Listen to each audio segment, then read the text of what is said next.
"You need a family by Friday," the lawyer said, his voice steady but heavy with a kind of urgency that made the entire room feel smaller. Outside the tall glass window, the city moved on in bright morning indifference, but inside that office, time seemed to stop. The woman standing across from him felt her stomach tighten as if the words had physically struck her, because what he had just said was not advice, not suggestion, but a sentence that could decide whether she would keep the only piece of family she had left in this world. She did not answer him right away. She couldn't. Her hands, cold despite the daylight pouring in, curled tightly around the strap of her worn leather bag. She hated that she had come here. She hated that she had needed him.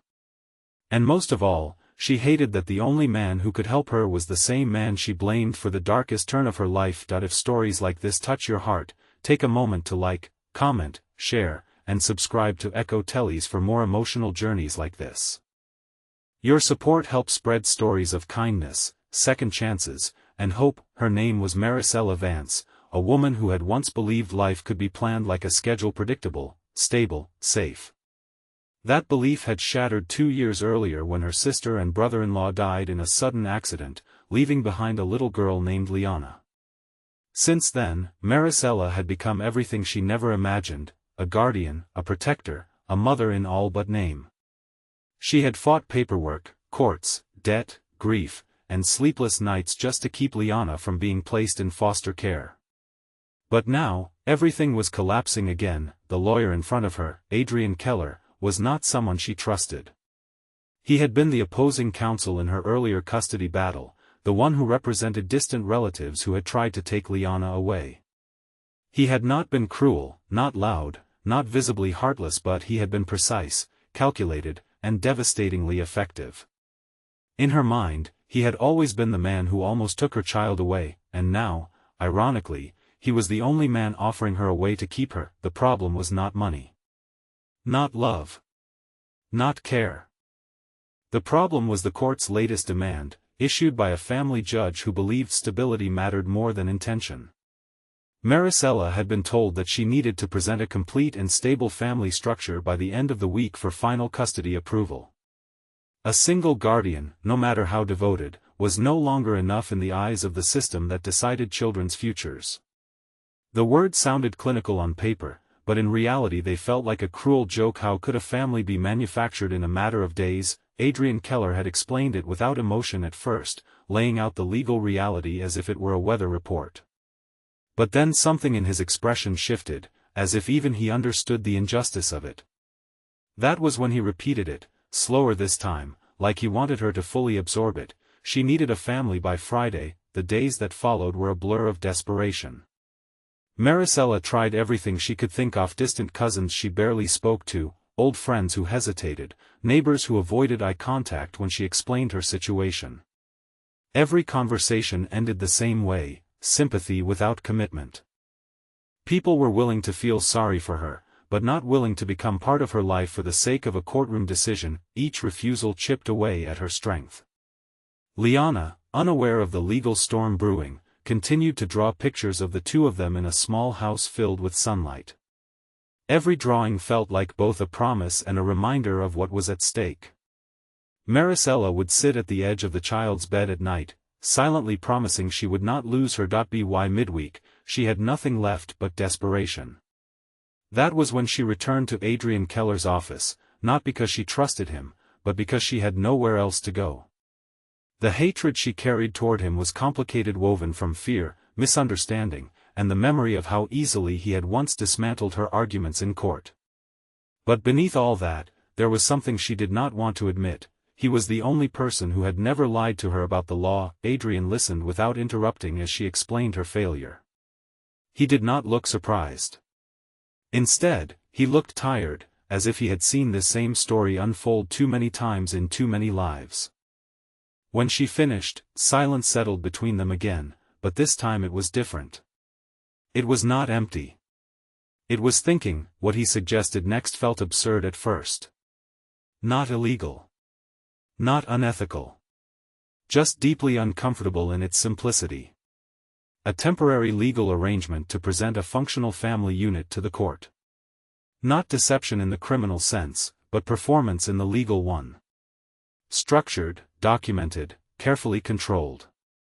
The kind of solution only a lawyer would dare to consider and only a desperate person might accept. Maricella's immediate reaction was refusal.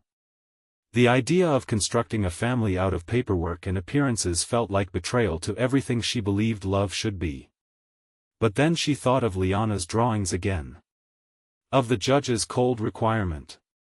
Of the empty silence of every person who had said no, and she hated herself for hesitating. The days leading up to Friday became something like controlled chaos. Agreements were drafted, revised, and refined. Roles were assigned. Maricela found herself sitting across from Adrian in spaces that no longer felt like law offices but like rehearsal rooms for a life she did not recognize. He remained infuriatingly calm throughout it all, while she struggled with the weight of pretending that any of this was normal, but something strange began to happen in those long hours. The lawyer she had once labeled as cold began to show cracks in his composure. He noticed when she forgot to eat. He adjusted documents when she looked overwhelmed. He even, in subtle ways, made space for Liana's comfort in the arrangement, as if the child's emotional safety mattered more than the legal strategy. Maricela did not trust this version of him. She did not want to trust it. But she also could not ignore it. Thursday night, the plan was ready. On paper, it was perfect. In reality, it felt like standing on the edge of a cliff and pretending it was a road. Friday arrived with a harsh brightness that made everything feel too exposed. The courthouse loomed like a place where truth and illusion would finally collide. Maricela held Liana's hand tightly as they walked inside, feeling the child's small fingers squeeze back with innocent trust. Adrian walked beside them, composed, dressed in a way that made him look less like a lawyer and more like someone stepping into a life he had chosen for reasons even he might not fully understand. Inside the courtroom, every detail felt amplified: the shuffle of papers, the echo of footsteps, the judge's unreadable gaze. When questions were asked, answers were given with precision. When observations were made, they were met with careful consistency. The structure held. For a moment, it seemed like the impossible arrangement might actually survive scrutiny, but courts are not built to accept surface-level perfection. They are built to test what lies underneath it. A question was asked about permanence, about emotional bonds, about what would happen if circumstances changed. For the first time, Maricela faltered. Not in her words, but in her silence.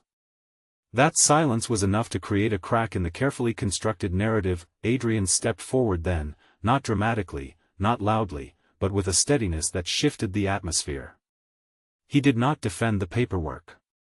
He did not defend the arrangement. Instead, he spoke in a way that reframed everything not as performance, but as responsibility. Not as convenience, but as commitment.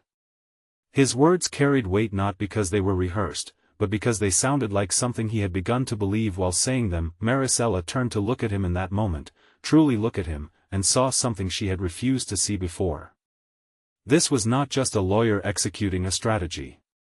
This was a man choosing to stand inside a fragile, improvised family not because he was paid to, but because stepping away would have meant letting it collapse. The judge did not give immediate approval. Courts rarely reward urgency with instant resolution. But something shifted in that room that could not be ignored. A sense that stability was not always something that existed before love, but something that sometimes grew out of necessity and survived through choice. When the hearing finally ended, the outcome was not absolute victory, but something closer to conditional acceptance. Enough time was granted. Enough space was allowed. Enough hope was preserved. Outside the courthouse, the air felt different, like the world had reset itself slightly. Liana ran ahead for a moment, laughing at something only children notice. Maricela stood still, unsure whether to feel relief or exhaustion or fear of what came next. Adrian did not immediately leave. He stood a short distance away, watching the child play, then turning his gaze briefly toward Maricela. There was no triumph in his expression.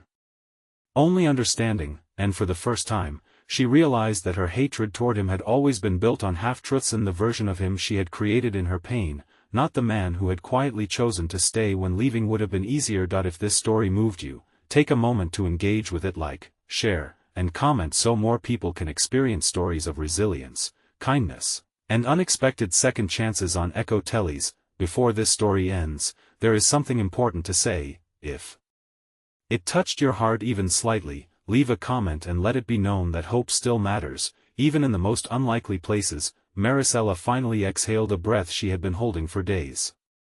The future was still uncertain, still fragile, still uncomfortably real. But for the first time since everything had begun, she was not facing it alone, and as the afternoon light stretched across the courthouse steps, it no longer felt like she had been forced into building a family by Friday. It felt like, somehow, against every expectation, she had begun to find one. The days after the courthouse decision did not feel like relief at first. They felt like suspension, as if life had been lifted slightly off the ground but had not yet been allowed to land.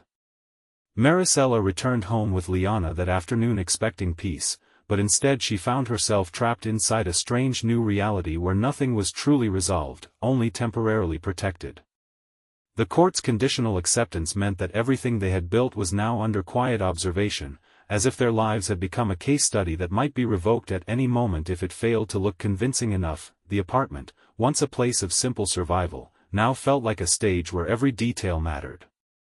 Maricela noticed things she had never considered before: the emptiness of certain corners, the way meals were rushed, the absence of anything that looked like shared history.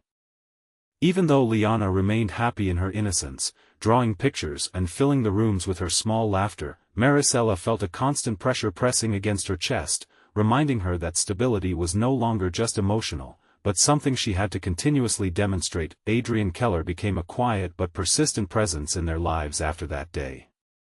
Not in an invasive way, but in the way someone enters a fragile structure and carefully checks every beam without touching too much at once. He visited only when necessary, yet his influence seemed to linger even when he was gone. Documents needed refinement, timelines needed reinforcement, and small inconsistencies had to be corrected before they could become questions in someone else's eyes. Every visit carried the same controlled professionalism, but underneath it, Maricela began to sense something she had not expected: care, restrained and almost uncomfortable in its honesty. She did not trust it at first. Trust was not something she had space for anymore. But distrust requires energy too, and over time, exhaustion began to soften the edges of her resistance. She noticed how Adrian never treated Liana as a legal requirement or a complication in a case file. Instead, he treated her like a child who deserved stability regardless of the paperwork surrounding her existence. That distinction mattered more than Maricela wanted to admit. The turning point came quietly, on an ordinary afternoon that did not announce itself as significant. Liana had fallen asleep early, tired from a day spent drawing imaginary houses with too many windows and too much light. Maricela sat alone in the living room reviewing court requirements when Adrian arrived unexpectedly with updated documents. There was no formality in the moment, no performance of roles, only the shared silence of two people who had spent too much time navigating the consequences of a fragile agreement. For the first time, the conversation between them did not revolve around legality or strategy. Instead, it drifted into something unplanned and unguarded. Adrian spoke less like a lawyer and more like someone who had lived long enough to understand what was missing in most structured definitions of family. He did not reveal everything about his past, but pieces of it surfaced in careful fragments. A life once defined by order, gradually shaped by loss that never fully healed. A version of stability that had once existed but had not survived the weight of time. He did not ask for sympathy, and Maricela did not offer it. But something in her understanding shifted, quietly and irreversibly. She began to see that his precision in court was not coldness, but control built over years of knowing what happens when control is lost. And slowly, the image she had carried of him for so long began to dissolve. Weeks passed, and what had started as a legal arrangement began to resemble something more complicated. Not a traditional family, not a constructed illusion, but something that existed in the uncertain space between obligation and choice. Liana started to reach for Adrian without hesitation when he visited. Not because she understood the law, but because children recognize safety long before adults can explain it. Maricela noticed this shift and felt something unfamiliar growing alongside it. Not acceptance yet, but recognition. The kind that arrives when resistance no longer feels justified by evidence. The court's next review approached faster than she expected. Each passing day carried the weight of evaluation, as if life itself was waiting to be graded. Maricela found herself preparing not just documents, but memories, trying to understand what could be shown as proof of belonging when belonging itself cannot be measured. On the morning of the review, the air felt heavier than before. The courthouse was the same building, the same hallways, the same indifferent sunlight spilling through tall windows, but Maricela was no longer the same woman who had first walked in pleading for time. This time, she walked in with Liana holding her hand and Adrian beside them, not as a distant legal figure, but as someone who had become unavoidably present in their shared reality. The review was not dramatic. There were no sudden confrontations, no unexpected revelations. Instead, it was a slow examination of continuity, of whether what had been presented before still held its shape in the present. Questions were asked about consistency, emotional environment, and long-term stability. And this time, the answers did not feel constructed. They felt lived. What mattered most was not perfection, but persistence. Not whether the family looked complete in a traditional sense, but whether it had proven capable of sustaining itself beyond the initial urgency that created it. When the decision was finally delivered, it was not framed as victory or defeat. It was framed as continuation. Permission to remain together under ongoing recognition, no longer as a temporary arrangement, but as a developing structure of care and responsibility.